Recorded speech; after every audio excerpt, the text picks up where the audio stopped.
Just a day after officials with the Iowa Department of Transportation warned drivers to use caution while snowplows are on the road, another plow was hit.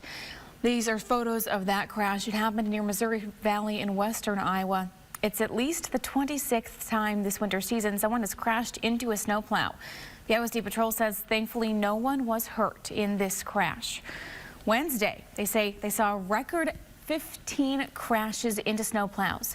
It's the most it's seen in a single day. This is some video of the crashes where a car hits the back of the plow without appearing to have slowed down at all before the crash.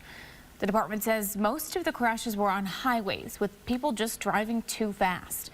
They're urging drivers to slow down in winter weather, avoid crowding plows on the road, and allow for more following distance. After Wednesday's snowstorm, towing companies have been working nonstop to clean up the mess that crashes and accidents left behind. KCRG TV9's Jackson Valenti spoke with one tow truck driver who says they're still catching up.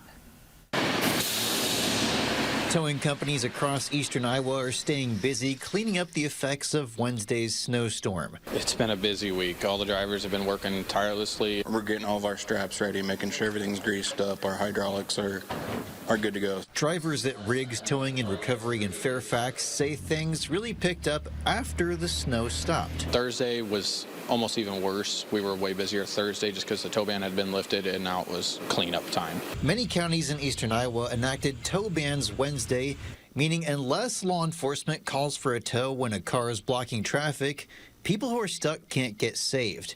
That means this weekend, tow truck drivers are helping some cars that have been stuck for a while responding to new crashes and accidents. But there's some calls that take priority over that. Accidents, they take #1 priority, and then we'll get to you. Alex Langer, one of Riggs tow truck drivers, says cars waiting to be rescued can lead to a chain reaction of even more accidents. Anytime there's an accident or somebody goes in the ditch, everybody else, no matter whether they're on the same side of the highway or opposite side of the highway, they're looking.